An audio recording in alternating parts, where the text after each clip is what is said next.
Hey everybody, my name is William Davis. I'm the owner of A.P.C Photography and WDCD Media. Today I will be reacting to Manny Ortiz and his initial thoughts on the Z6. This is going to be a blind reaction. I've only seen 47 seconds of this video. This man's incredible. Let me tell you about my sponsors today.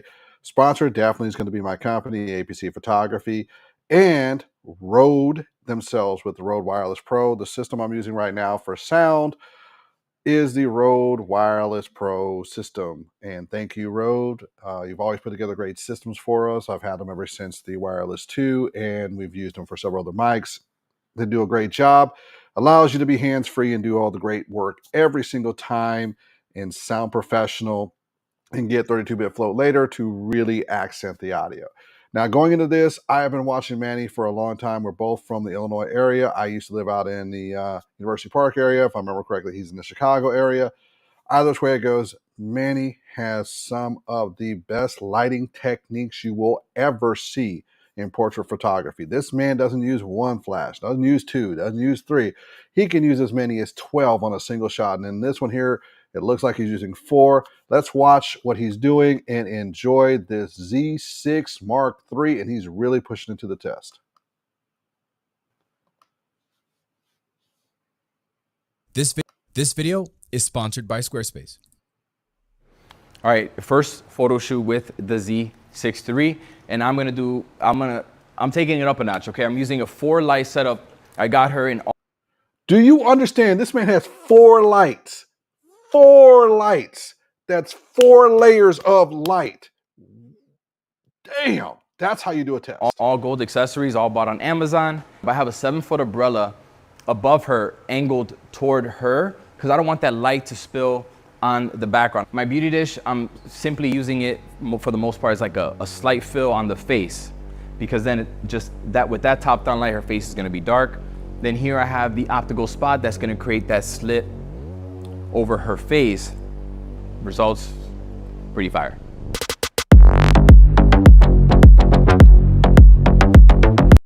I cannot wait to see these results, man, because that type of lighting, beautiful, absolutely beautiful.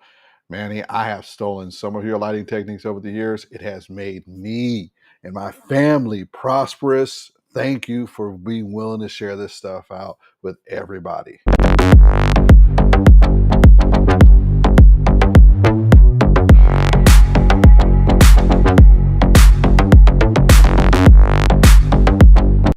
Now, of all the people who've tested the Z6 Mark III, I've seen tons of tests. So far, just right off the bat, a 4 light system in this heart of an environment, absolutely magnificent. I can't wait to see the results.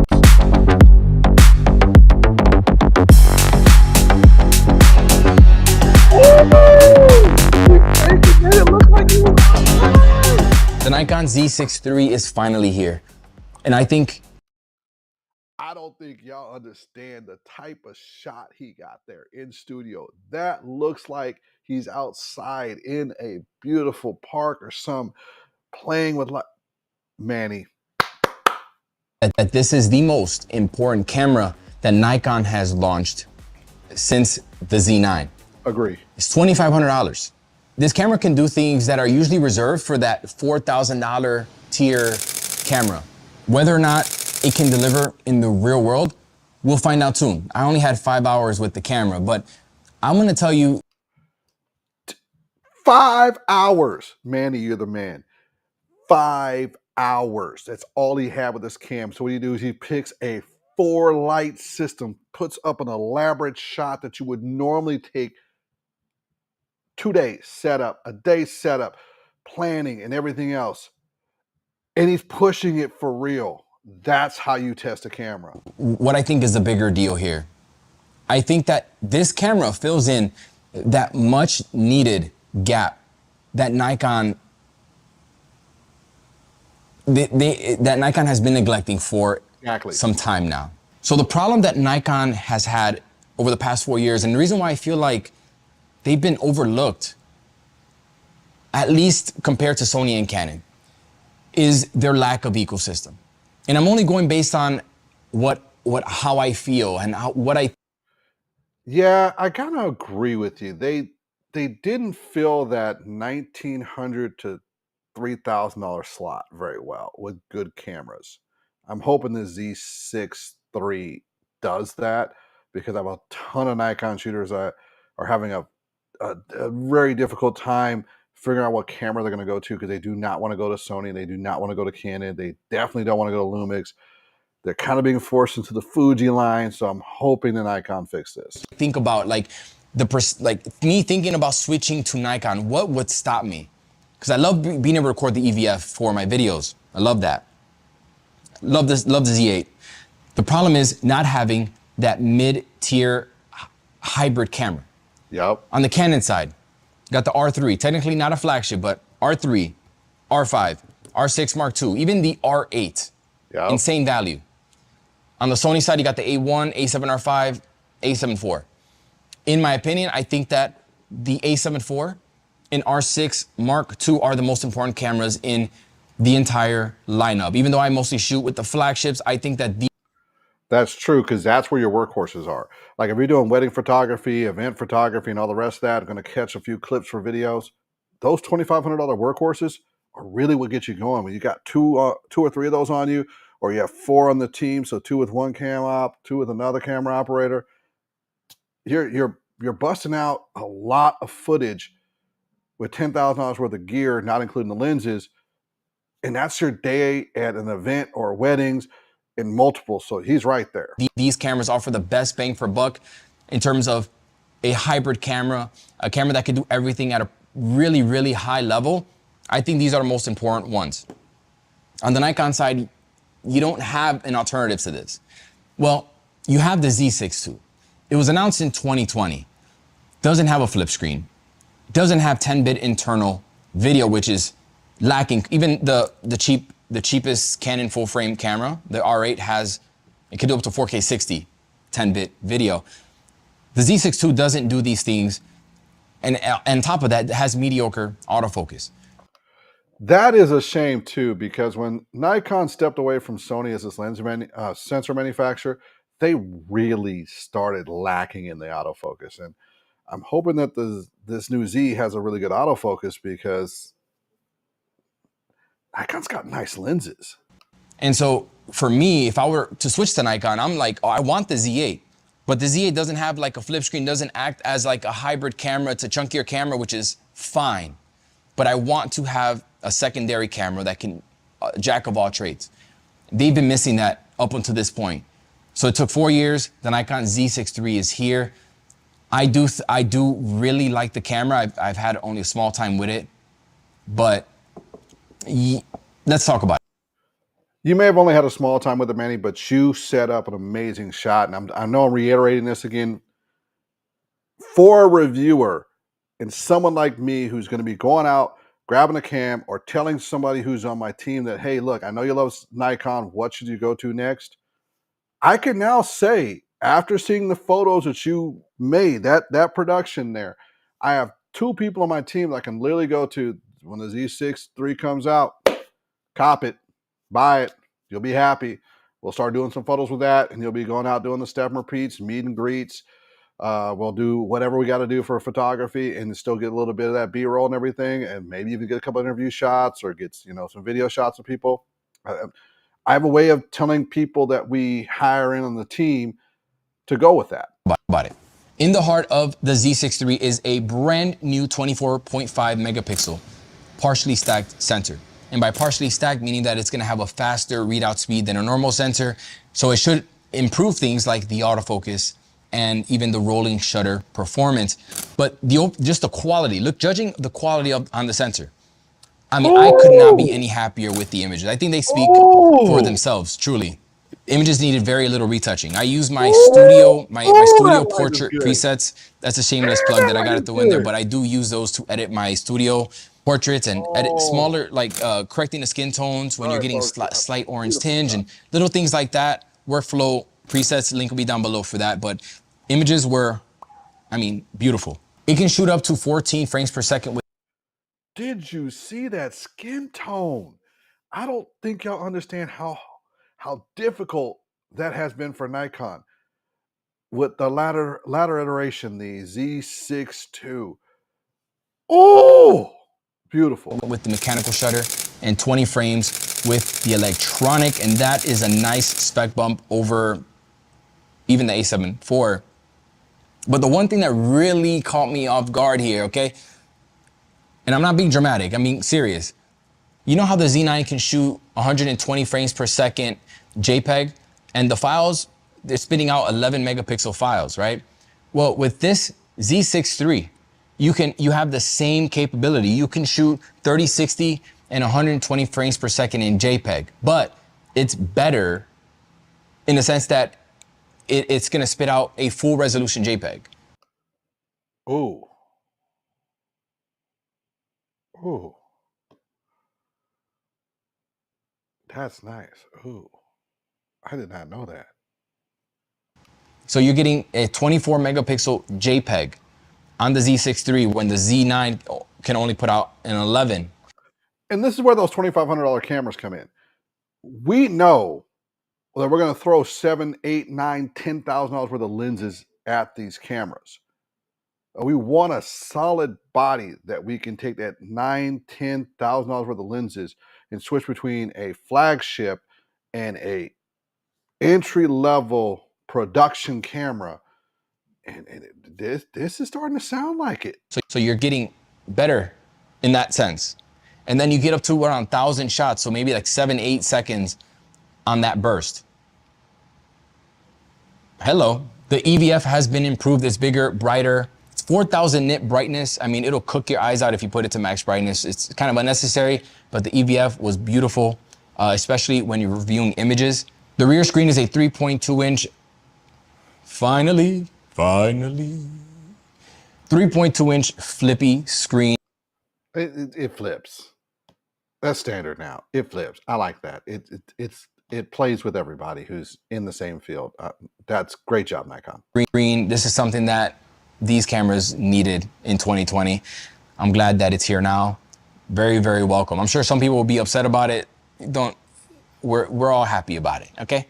The autofocus system in the Z6 III is inherited from the Z8 and the Z9. It has the same subject detection, 3D tracking. Which means it's just going to be solid. It's not going to be spectacular. It's not going to put you above Sony or Canon, but you can go out and work, and that's all that matters.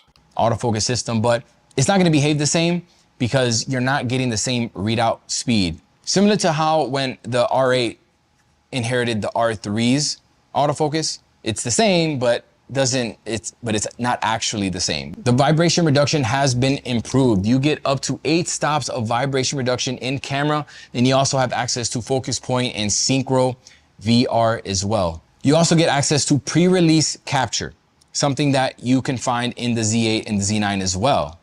And now for the video specs. Are you $2,500 camera. This is the important part. $2,500 camera. These are the most important workhorses we have in our industry, period. My biggest workhorse is the A7 IV. We have ours, we have all the rest. The A7 IV is my biggest workhorse. I put any type of lens I want to it, $1,500 lenses, $2,000 lenses, or I put a cheap lens. Doesn't really make a difference, but it does the work. And now Nikon has one. ready? Because when I saw this, I was just, it can shoot 6K 60p and RAW internally. I think the one that really shocked, or the one that I am most excited about, or I think it's most exciting, is the fact that this camera can shoot up to 4K 120, albeit with a 1.5 crop. You got 4K 120 on it in a $2,500 camera. All the other ones shoot up to 4K 60. Yeah. And if the rolling shutter is controlled pretty well, I think that is a home run. But also, I don't think rolling shutter is as big of an issue as everyone makes it as. If you're whipping and panning that fast, that's a problem. Maybe the shot's not right or whatever it is. That's just not a normal whip and pan thing. Rolling shutter's never been a major issue. Even the A7 IV that I use right now, it's got rolling shutter issues if you whip it too fast. But if I'm whipping that fast, that's usually more, it's more of me screwing up the shot than me having to worry about rolling shutter. someone like Casey will appreciate this. 240 frames per second in 1080 as well. The body is it's slightly bigger, but it's about the same weight. It's around 750 grams. Now, if you look on here, what's really great that I see right off the bat is the USB-C and the HDMI that's a full size. I love both of those features. Everything else is not super important. They're always going to have auxiliary jacks and things like that, but those two pieces are key. Similar to the Z6 II. It does have a deeper grip. Feels very, very comfortable in the hand. And it has the same UHS 2 SD card slot and CF Express Type B option on that sucker. I want to take a quick moment and tell you about today's sponsor, Squarespace. Squarespace makes it so easy and seamless to set up a website for your business, whether that's an online store, a blog, or a personal site. Yeah, we get to watch them advertise. Squarespace has this thing called Blueprint AI that gives you unique design and styling options to best align with your brand. A feature that can give your site some personality. I'm currently tinkering with it right now because I plan on doing an entire redesign pretty soon. It's also been effortless to manage my online store, selling my presets, and even more recently, I've been building out an appointments feature that will allow my viewers and site visitors to schedule a mentorship call with me in just a few quick steps. So if you use the coupon code Manny, you will get 10% off your first purchase with Squarespace. So check them out. Link will be in the description. One of Nikon's biggest advantages over the competition since they went mirrorless has always been that they're not having to compete with their own cinema line of cameras like Sony and Canon are.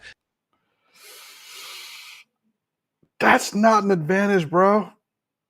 The bridge point wasn't there. I love the fact they just bought Red, and you might be going to that, but I love the fact they bought Red, so now there's a bridge point because they've always had a pretty good codex in their camera, but you had nowhere to go with it, so it forced you over to Sony generally or Canon. It's that simple. And it's starting to really show with the Z6 III. So the Z8, Z9, we're already ahead of the pack when it comes to video features, but these are $4,000 and up cameras, right? You know, being able to shoot up to 6K 60 and RAW internally, which I think is more of a flex than anything else. But, you know, let's be honest. The Nikon Z6 III was a bit overdue. I give Nikon a bit. Try like completely overdue. Nikon massive props for delivering a product that seems to have answered everyone's questions and deliver on what most Nikon users wanted. I mean, I think they might have exceeded them a little, in my opinion. They did on video. They definitely did on video. I read through a little bit of the video specs that were on the back of that camera there. Yeah. Ooh, Canon and Sony. Canon and Sony. I got news for y'all. That's going to be, they're going to be beating on the door for you to add those features. So for $2,500, you can get a true full frame hybrid camera. Shit, if anything else, it sets a new standard for that mid-range do-it-all Swiss Army knife camera. There's just nothing else at this price range, $2,500, that can match the 6K 60 RAW, whether you're gonna use it or not, up to 4K 120. Not going to use a RAW. You're not going to deliver RAW most of the time. You're just going to be delivering 264. But being able to shoot in RAW without having to use an external monitor, that's nice. I'm using the external monitor now. Now, don't get me wrong. We're still going to be behind monitors so we can see things. But being able to record external RAW internally, oh yeah, that's beautiful. Video. And then on photography, it can shoot pretty much any genre like sports, wildlife, portraits, having access to premium features like pre-release capture. That's what you expect of a $2,500 camera. It's just a workhorse. It's not your consumer camera, and it's not your top end. Oh, this is the reason why I have this camera, and I can charge an extra rental fee for it, and maybe get that last 5% out of a shot. You're just getting a solid, powerful camera at $2,500, which is what most of us shoot with. You know, just like anything else, we have to see if it lives up to the hype in the real world. And that's going to take some time. Again, I only had one day with this camera. Bro, your 5-hour shoot. So far, I've watched, I think, 10 Z6 III videos, And right off the bat, yours is the best photography one so far. No one's close. Nobody's close. You hammered that camera and show what it could actually do. My initial feeling is that this camera is going to be a huge success for Nikon, even more than the Z8 because of the price point. Yeah, stick around if you want to see more content on this camera. Talk to you later. Manny, magnificent, bro. I love what you had to do there, what you did with it. And frankly put, even myself, I'm looking at that camera like, oh, that's a nice buy. Now, don't get me wrong.